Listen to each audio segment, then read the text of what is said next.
In the sprawling, restless rhythm of Dallas, the first year of a police chief's tenure feels less like an appointment and more like stepping onto a stage already set in motion. For Chief Daniel Comeaux, every siren in the distance and every headline at dawn carries the weight of expectations, scrutiny, and consequence.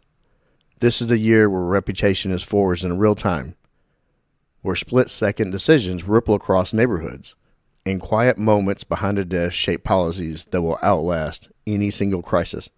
Yet no chief stands alone in this crucible. Comeaux must also make one of the most defining choices of his leadership, selecting the right commanders to stand beside him.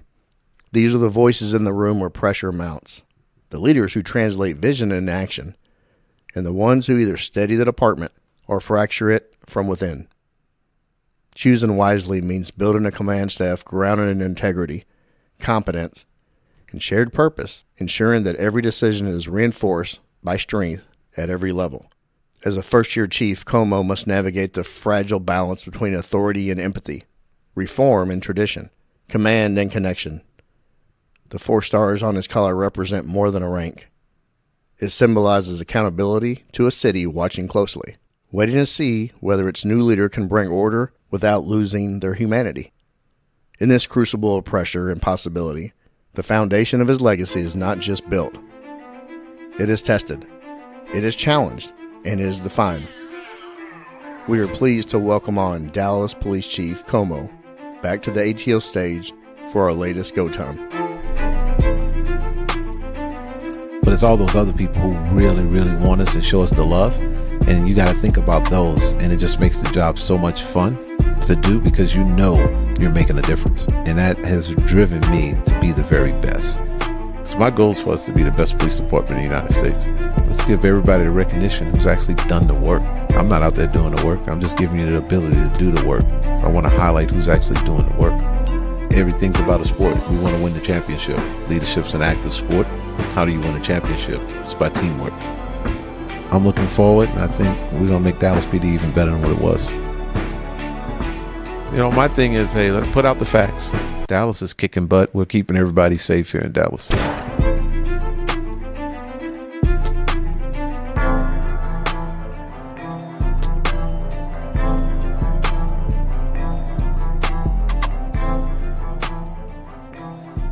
Chief Comeaux, welcome back. Oh, as always, happy to be here. So this episode, Geaux Time, we want to kind of recap year 1 as chief. You're the 31st chief of Dallas Police Department, and I'm proud to say that I've worked for 7 of you guys. Hey, I'm coming up to my first year. Man. What is it in dog years, though? It's about 5 years in dog years, Yeah. but man, it's going really, really fast. I got to ask, are you still having fun? I really am. Truly enjoying myself every single day. So I want to ask you, like, you have an idea of what DPD is and also what being a major city chief is like, but what are some of the biggest surprises you've seen since you've been here? Wow. Biggest surprises. First of all, the one of the things is when it comes down to promotion, having to pick the right person, understanding how to pick the right person and what goes into picking the right person. It's actually been pretty exciting trying to make sure I pick the right person because there's always pressure coming from the right, coming from the left, coming from the center when it's time for promotion. You'll have when an opening comes, all of a sudden you see some people more than you ever seen them before, and you have to try to figure out what's true work and what's show, and that's been pretty tough because the great thing is I get to promote over 40 people to a command staff. The hard thing is making sure you promote the right person to the command staff. Well, how do you go about that? Because you know, you're coming in from the outside. You don't know it. You really don't know anybody here, you know, and you're kind of, like you said, some people at certain times start popping up. Yeah, so I put a process in place, and part of the process was it's like a 2-page write-up, and you get to brag on yourself, talk about what you've done through your career for the department, especially in leadership. So I have that, and then I also talk to the command staff. I talk to the 3 stars, the 2 stars, and depending on the position, maybe the 1-stars. But what I definitely do is I take information. I take information in from everywhere that I go, and that could be the patrol officer. And as I'm sure you know, officers love to talk. Oh yeah, they all have something to say. Yeah, and when they get the opportunity, they also do compliment some folks. And when I get those compliments, I'll jot the name down. So when it comes down time for promotion, I get these write-ups. I talk to the command staff. I also talk to the associations, and I ask the associations, let's not talk about your members. Tell me who you think is really good. And I take all that information, and I kind of have a grid, and I start seeing what names are consistently popping up. And then I narrow it down, and I have an interviewing process. And I bring them in for 15 minutes and just want to get a feel for them. And I start narrowing it down to make my decision. Where did you get that style from? Did you have that before you got here? I picked up a little bit from where I came and then a little bit of talking to business owners and CEOs and just kind of meshed that together and made it mine. What are some of the biggest challenges you've seen?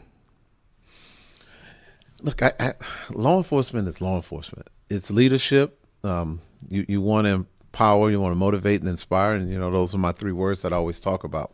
So we want to do that, but at the end of the day, look, we want to put bad people in jail. So all I want to do is focus on how to put bad people in jail and do it safely. So I don't think there's been a ton of challenges where I'm looking at it saying, holy crap, what are we going to do here? No, let's bring it in. Let's talk about it. Let's make it happen. Well, on that, in the past year since you've been here, what is one of the most difficult things you've had to do? Other than this, maybe was it the selection process to promote? It is. That's the most difficult thing. It's trying to make sure I get the right people in place to lead this department the right way. And you never want to terminate anyone. But oftentimes, everyone, when it comes down to termination, they've done something to get terminated. It's unfortunate, and I have a heart. There is some empathy with me, even though my wife says I have none. There's some in there. But most of those folks have done things to get terminated. But I'm telling you, the hardest thing is making sure I pick the right people to lead this department. Yeah, that is so crucial because you promoted a wave. And that's the most promotions and movement I've seen since I've been here. Yeah, and look, it was fun. It was tough. It was hard. But it was also fun because you're putting people in place to lead the department for the future. And what made me really happy was, when you're walking around and you're told, hey, man, that was some good promotions. That was some good promotions. And it's coming from some officers and sergeants who really doesn't have any skin in the game. And when you hear them say, hey, that's a solid person, it's like, all right, I got that one right. Yeah. Well, you're not always going to get it right because, like you said, there's a lot of peacocks that walk around when it's time for promotions and movement like this. But getting the right people around you to support you, because it's like it's like a president. You got to have the right cabinet. You got to have the right people there to pull you to the side and tell you when your S stinks, right? Look, that's so important, having the right people. And what everyone has to understand, you tell me it's the right person today, but then tomorrow you're like, oh, they're not the right person because it wasn't a decision that was made that you didn't like. If you told me it was the right person, it's probably the right person. But they're always not going to make the decision that you want them to make. I couldn't have said it better myself. I want to highlight some of the, just year one, Operation Justice Trail.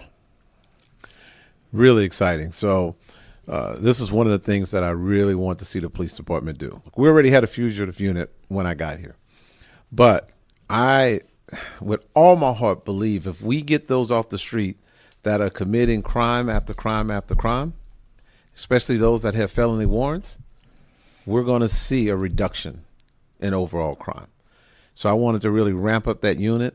I wanted to partner with the U.S. Marshals, and they have been phenomenal working with us every single day. And the arrests we have made and the violent offenders that we've taken off the street in the last year is amazing. Right now, we're over 330-something arrests total, just on our fugitive program from these various operations targeting violent offenders. And I think we're definitely seeing a result in that in the crime reduction.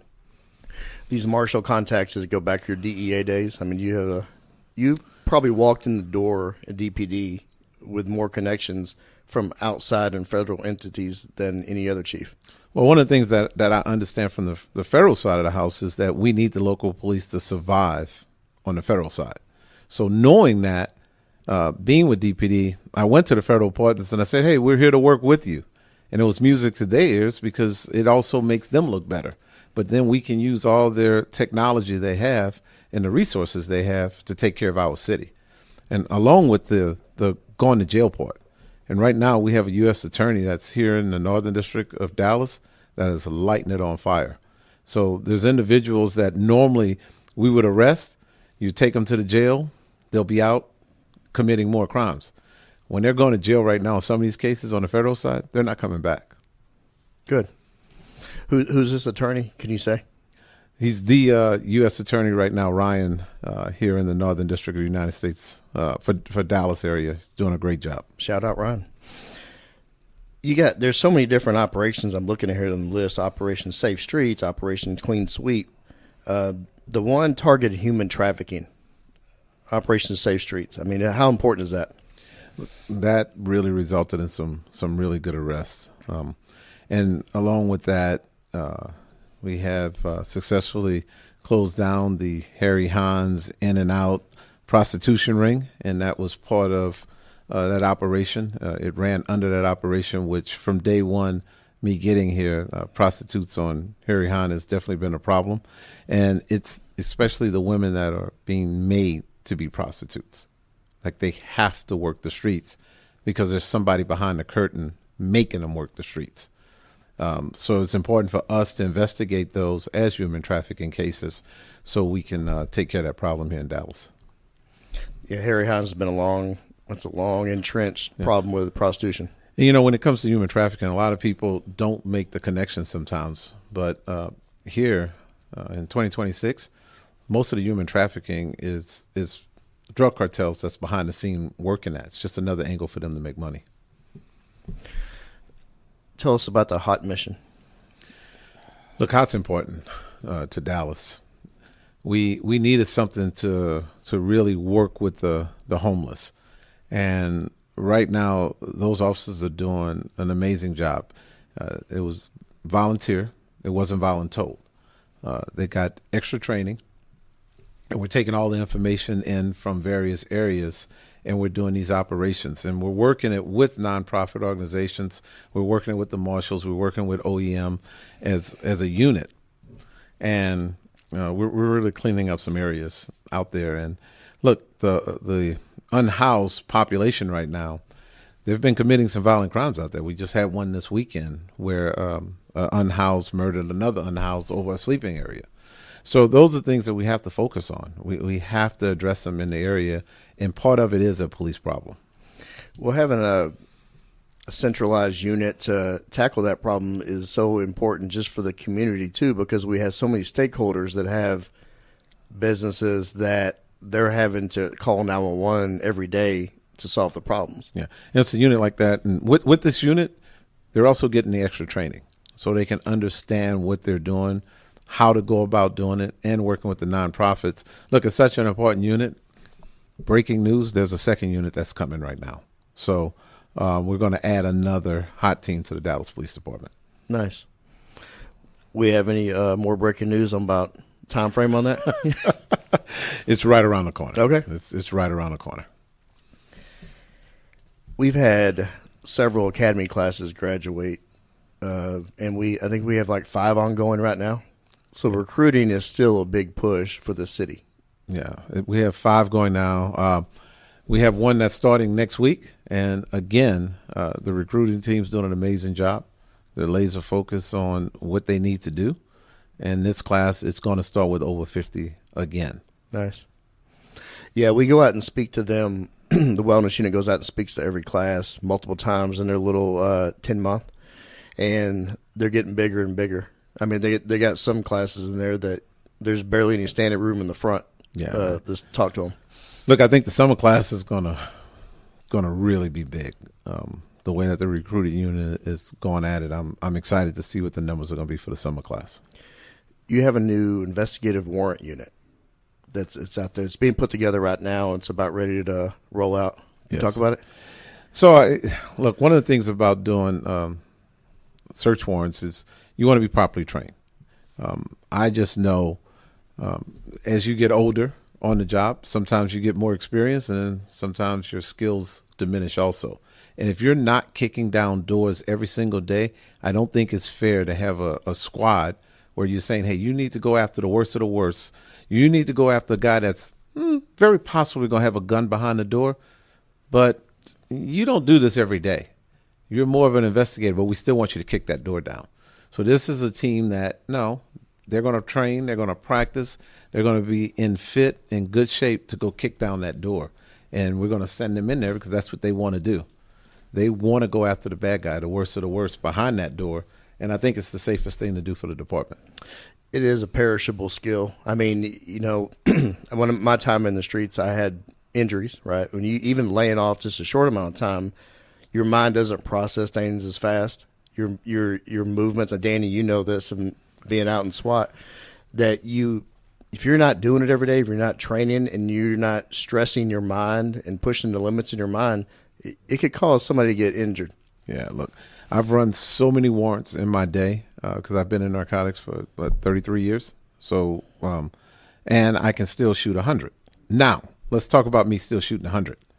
I can't shoot 100 as fast as I used to be able to shoot 100. Now, this 100 is a little slow motion. It takes a little bit longer for me to get on site and pull that trigger. I know it. I might still hit the target, but hey, rounds could be coming at me before I squeeze the trigger now, where 15, 20 years ago, I would have squeezed the trigger the same time someone else was squeezing the trigger. It's not happening anymore. Yeah, it ain't like riding a bike. You just don't pick it back up and start riding. No. Look, I'm sure there's some officers out there that's my age and they can probably shoot the same way they did at 21. I'm not one. I can still score good, but it's much, much slower. My eyesight sucks so bad right now, I can't even. Yeah. So, if it's so much slower for me, I'm sure there's others like me also, just, where it's slower. And of course, hey, let's get the officers who are in fit, tip-top shooting skills that's doing it on a regular basis to protect the units. We talked about offline about pop culture, which is important. Whenever you think of DPD, what song pops in your head? I'm going to get you one way or another. Look, I don't know who sings it, but hey, if you're doing something bad, we're coming to get you. We're going to get you one way or another. We got enough operations to go after them, which is good. What movie pops in your head when you think about DPD? So it wouldn't be a movie. It'd be the series. Like, everybody thinks of DPD SWAT. It does. Like, that's the first thing. You think movie, nah, we got to go to the episodes. Shout out Steve Claggett. Him and Dre front and center on the poster. I think maybe Dre's doing this intentionally because that one picture that went viral with him with the cowboy hat, that's all over the place. It's a good looking picture. I saw it in your recruiting video. Yeah, your pictures, and it wasn't staged. So it was him walking by the 35 South sign. It's nice with it raining, dude. Wearing the cowboy hat. But you know what? I don't know. Maybe it was staged, and he just didn't tell us it was staged. I don't know. No. That was like I think he just walks through every environment that way. He's a guy that walks in between the raindrops. So he's just smooth. Hey, it's Dre. Dre's being Dre, but that is an amazing photo. I posted that thing, and I got so many likes and shares on that. No, it's a good looking photo. It was a pretty cool photo. No, it's very good. Yeah, he can wear a cowboy hat too. Yeah. We talked about surrounding yourself with good leaders already. And I do want to keep stressing the importance of that, of getting leaders around you that could lead units that everybody's here to make you and this administration look good and do what's best for the department. I want to hit on that again, picking the right leaders moving forward for your administration and for the department. Because you're going to be here a while, hopefully. I plan on it. Look, I'll keep saying leadership is the most important thing. And I'm all about empowerment. And when it comes to empowerment, what I believe in, and I use the term, I'm micro-engaged. I know what's going on, but I'm not going to be in your business. And there's certain things that I'm not going to even touch because I shouldn't touch as a chief. but I'm micro engaged. I listen. And as I came on the first time, I look, listen, and learn. I'm still looking, listening, and learning. And I'm going to continue to do that. And that's also going to help me pick the right leaders to put around me to make sure this department keeps ascending. No, it's crucial. It's even like, it's so crucial even in singular units, having the right people in charge that affect that entire unit. And you're looking at it from you're up on the higher building here looking down, and you have to have people supporting that building. But that's why I got to pick the right leaders, right? Because I'm not going to pick the lieutenant who's going to a certain group. That's not going to reach my desk, nor should it reach my desk. So I have to make sure I have the right 3 stars, 2 stars, 1 stars in place to make sure the right lieutenant gets in there. And that's where empowerment comes in. You have to trust them, but they also have to demonstrate that they're doing what's right. I got to ask you this about that. So your style, you're coming in, it's only been a year. How long did it take others to buy in? This is what he really wants, and this is who he really is. Good question. Yeah. Look, everyone bought in at a different time, and I'm not going to call out names, but I think some people were looking behind the curtain saying, hey, is he serious? Like, can I really make this decision? Because some of the things that was hitting my desk should have never hit my desk. But I understand everybody has a different leadership style. Every chief has a different leadership style. And I would never, ever criticize another chief, especially because this department is flying high. It's doing really well. But my leadership style is a little bit different. I need to empower my chiefs to make decisions. And that's what I believe in. But some of the chiefs definitely didn't believe I wanted them to make some of these decisions. And okay, I'll tell just a little bitty story. Peek behind nobody listens to us anyway. Yeah, it's just kind of funny. I had to get on one chief, but for waking me up at 5 a.m. to tell me, and look, I'm gonna catch myself. She called me at 5 a.m. in the morning to tell me that they were going to take off work. Well, I was goddamn mad because you woke me up at 5 a.m. in the morning. I never get to sleep later than 5 a.m. in the morning. Why the heck you woke me up to tell me you're taking off at 5 a.m. in the morning? And they said, well, we had to do that with other chiefs. I'll go ahead and say it. It was Terrence, wasn't it? No, I'm just joking. I've known him forever. So one thing that everyone is learning about me, I always say my CS, which stands for confidential source. A good narcotics investigator never gives up his confidential sources. And he blames them for everything all the time, too. Puts it on them. Absolutely. Yeah, and it's confidential. It is. We hit it on it earlier about the importance of keeping the associations. You got to work with them. You know, they represent, and here in Dallas we have like 20 of them. I'm just kidding. We have a handful of associations that you have to, meet with regularly to deal with issues from assignments, promotions, et cetera, et cetera. What are your thoughts on working with them and what you've seen here in the short time in Dallas? So when it comes to associations, what I really want the associations to do from a chief's perspective is help me make the department better. Come to me with suggestions and ideas and situations that will make the department better. But one of the things that I have told all the associations, do me a favor. If it's going to help one officer but make 9 officers mad, don't bring it to me. Like, vet that out first. Because, and sometimes I'll hear, well, that one's a member. But okay, if I make a decision for one and I'm going to make 9 mad, now I got 90% of my police department mad and I got 10% happy. So why bring that? And I think some of the information needs to be vetted by the associations before it comes to the 6th floor. Yeah, and then also, and I hate to say this, you got to consider the source of. I mean, because there are some people that, I'm sorry, love them or hate them, but some people you're never going to make happy. No, there's definitely some, because I get to see some screenshots of some people really, who dislike me. Yeah, they're out there, but the thing is that they don't really like anybody or like any decision. Well, look, if you've been around long enough, first of all, you're not going to make everyone happy. And normally a true worker doesn't complain about much. Even if they're throwing a curveball, they figure out how to still get their job done and do their job. Someone who wants to complain finds any and everything to complain. And then the next thing, you have the other one who's just happy and nice and friendly. Well, I like those people to be my neighbors, not necessarily my coworkers. Yeah, they make lemonade a lot easier. Yeah. You know, you have done really something unique here in a short amount of time with all the community engagement you have from so many stakeholders that want to support the department. I mean, you got people coming out of the woodwork that want to give to the Dallas Police Department, to give, horses. We're having these appreciation lunches, and why is that so important to you? Well, it's not what I've done, really. It's what DPD has done for the city of Dallas. I'm just a chief that's allowing them to show their appreciation. Because some of these folks have been wanting to do it. They just didn't know how to do it. So I'm opening up the door to give them an avenue to show their appreciation based off of what Dallas PD has done and has done for many years. It hasn't just been done in 1 year.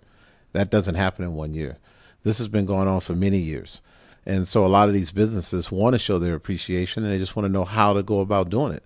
So we're opening up the door so they can show their appreciation. And I really feel that officers are seeing the difference. They're enjoying the free lunches. But, you mentioned mounted. We were short 8 horses. Within 24 hours, we had donations or pledges from 8 people to buy those horses. And me being a chief of police and not putting 1 + 1 together to equal 2, when we got 8 new horses, I forgot we needed 8 new saddles for those horses. So I went back to the well. I made 1 phone call, and within 24 hours, we had 8 saddles purchased. And that's pretty impressive. And that's from Dallas. That's from the city of Dallas. Yeah, it's the people that they're stakeholders. They live here. Some of these people have here, their last names have been here forever. Generations of people that want to support the department, and I'm glad that they're coming out now. I was out there just last week at the mounted unit looking at the new horses, and they're getting them prepped. And I mean, even QT is wanting to get in on action on helping out the mounted unit. Yeah, it's really excited what's going on. We have a big luncheon April 23rd, and the bank account's going to be open up for donations starting April 23rd. And I'm really excited about what we're looking forward to from the donations from people in Dallas, and it's going to help officers. Like, one of the things that I'm going to do pretty quick is this parking lot that's needed in Northeast. We're going to get that parking lot fixed because every Northeast officer tells me how much water they have to walk through when it rains. But this is going to come from donations that we're going to be able to get a parking lot fixed for the officers that has been needed for years. Yeah, that's something so simple that you wouldn't think about it. A police department needing. Yeah, and what's cool, I was talking to the foundation about it, and they were like, well, you know what, Chief? We're not going to have to just spend a lot of money on that because there's several concrete companies that's going to be happy to do that. They just didn't know you needed that. And I was like, oh, wow. It's amazing. And you had the kayak company reaching out saying, we'll just sell you a bunch of kayaks so they can get to the office. We're going to leave the kayaks alone. Yeah. Put a big DPD badge on it. It'll look cool. So speaking of the DPD badge, the Dallas brand, it really is, I mean, we've talked offline, the Dallas Police Department in the state of Texas is looked at as a premier department in the country, right? It is like the Nike Air Jordans of law enforcement. Yeah, it works for me because I wear Jordans all the time. Yeah, I know. I've seen you in the tux and Jordans. Yeah, absolutely. I'm representing the department because we are the Jordans of the department, of all departments. Why is that important to our brand? Why is that important to you? Other than you being in charge of us, but why is that important? Look, and some people that are listening might say, oh, he's just saying that because he's the chief of Dallas. No, we have the proof, and the proof is our recruiting. Right now, many, many police departments are having problems recruiting throughout the United States. Our recruiting is going up right now. It's going up because we are the Jordans of police departments. I'm going to shift gears on you. We've had so many people that have inspired us through our life, right? And at stages of life. I could say that I've had people when I was growing up, whether it's coaches, parents, step-parents, moving on to college era to professional. We all have people that have inspired us, motivated us, kind of shaped who we are, and maybe in some ways still shape who we are as a person, as a leader, as a father, as a husband, right? I kind of want to get into some of the people, give a peek behind your curtain of who inspired you. And go back to youth. All right. So if I go back to youth, let's go back to high school. Okay. Because that was the first one. Coach Skeeter Thayard. Skeeter. My baseball coach. And, first of all, he taught me a lot about baseball. That's where I really started growing as a baseball player. But I remember one day I said something, and I can't remember what I said. I was always a little smart aleck saying dumb stuff, right? And he looked at me, and I went to a Catholic high school. He said, his exact words was, "Your horse's ass, get on your knees." So I had to kneel down. And as I'm kneeling down, he looked at me and he said, sometimes if you keep your mouth shut, people won't know how ignorant you are. As I was kneeling down. And he said, if you say something else, you're going to kneel on rice. So I didn't say anything else. And I thought about it. I have never forgot that statement. So oftentimes, to this day, when I'm in meetings and I'm about to say something, especially if it's a topic that I don't know, I just keep my mouth shut. And to me, I was probably, 16 years old when I heard that for the first time. That has stuck to me. Now I'm 56. That has stuck to me. Keep your mouth shut in certain situations. You have to know when to talk. And I will never, ever forget that. And I pass it along all the time. I like that. I have my own confidential informants myself. So as a youth, I know your mother was huge influence, and also Aaron. Can you talk about them? Of course. So don't know my biological dad. He was abusive. Don't know him. Clearly he didn't care about knowing me because I couldn't even tell you what he looks like, right? But I was raised by my dad, who that's all I know is my dad, right? And I was raised by him. And shout out to him. Without him, I'm dead or in jail. There's no doubt. And he beat my ass so much, it's ridiculous growing up. But I deserved pretty much all of them. And the ones that I didn't deserve on that day, it was probably for something I did where he didn't catch me on it anyway. So shout out to him for doing that. And he still has the black belt that he used to spank me with hanging in the garage in Lafayette. Well, in Tucson, Louisiana right now, it's still hanging up in the garage. Without that, I'm not where I'm at now. Without him, I'm dead or in jail. Without him having the foresight to put me in baseball, I'm not where I'm at right now. Baseball started diversifying me at a young age to understand the difference, especially in cultures. Because where I came from, many brothers didn't play baseball. And he had that foresight to put me in there. So without my dad, I'm definitely not here. He's definitely reared me in a lot of ways. And what's so interesting, he's very different than me. He's way more quieter than I am, but very conservative in his ways. All right, he's cheap. Frugal. Sometimes I have a hard time pronouncing that word. So, but amazing man. And without him, I'm nowhere near as successful as I have been. You're not Chief Comeaux.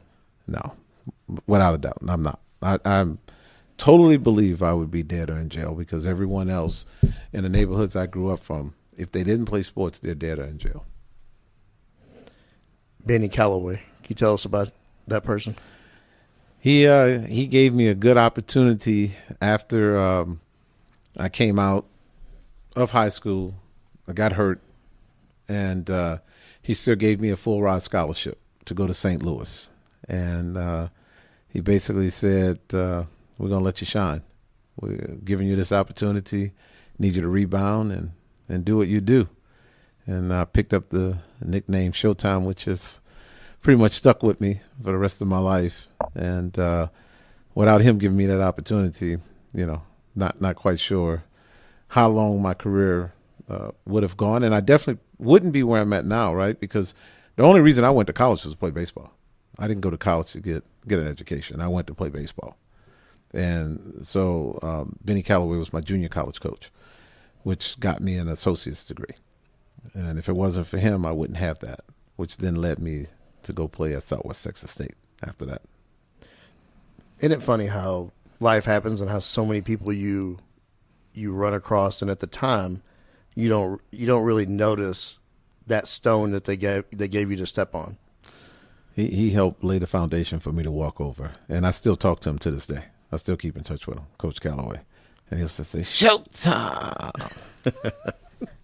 Well, I really am. Kent understands about sports, and he's got some amazing boys playing sports, and Danny even been in lacrosse. I think lacrosse. Sports, yeah, lacrosse. Yeah, my son's in lacrosse. Oh, yeah. Okay. He's pretty damn good too. We didn't have a lacrosse team where I came from. Well, being in competition though, it really shapes a person, and a lot of really good athletes can motivate themselves because the competitive edge they want. So, look, we all have biases, and one of the biases that I have to fight, sitting in the chair of chief of police, is dealing with athletes, because I see so much in the athletic world that translates to the police world, from dedication, teamwork. It all crisscrosses with law enforcement. So I have to control that bias when I'm sitting in the chief's chair to make sure I'm not asking a question. Hey, were you a former athlete? Did you play in high school? Did you have to wake up at 6 a.m? Did you have to work extra hours to get your grades together and still be able to compete on the field? Hey, were you a captain? Were you leading that team? I can go on and on. I can talk for 15, 20 minutes just about how the two connect, from law enforcement to sports. And that's why one of our things, and jumping off just a little bit, one of our recruiting tools that we're using right now, and we're working with SMU right now on Life After Ball.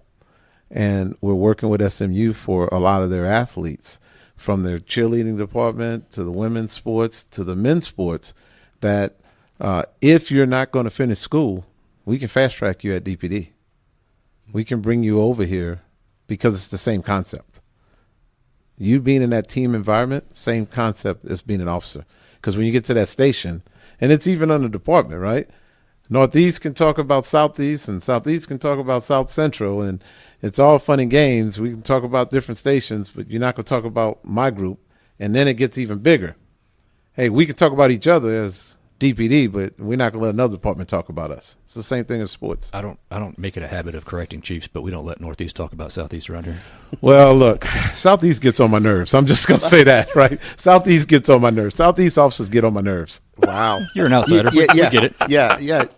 I think you sent me a text the other day. Somebody was sounding. I still don't know who, saying something. Yeah, well, Southeast gets on my nerves, boy. I tell you, they look. Southeast wants to let everybody know that's God country out there. That's how you become the real police. You got to walk through Southeast.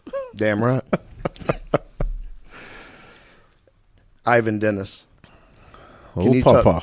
Can you tell us about him? I've recently, having access to the archives, we've found so many amazing photos of he and his wife.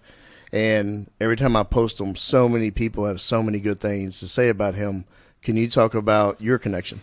Yeah, so what's kind of cool is people didn't know this, but Ivan was one of my mentors. I met Ivan when I was probably 23, 24 years old, and we were playing softball together. And Ivan was one of the best softball players in the United States. And we were on the same team, and he pulled me aside and he started helping me with my softball game. He was like, "Hey, man, you're pretty good, but if you do this, this, and this, you'll be even better." Listen to him, and I think I became pretty good at the game. I think I was pretty much known in the softball world I played for Easton for a few years. I played for TPS, one of their flagship teams, one of Easton's flagship teams. And a lot of it came from a few adjustments that Ivan Dennis showed me as a young officer. And then obviously during those times also, we were talking about law enforcement. We're talking about police work. So Pawpaw became one of my favorite, as I affectionately called him Pawpaw, because he was much older than me. But talk about a man that can hit a ball. Like he can hit a softball. And then I'll throw out another officer from Dallas that I was close to, played softball with, was Brian Thomas. And he's passed away. And matter of fact, we were together a week before he passed away. We were together. So it's in the late 90s, correct?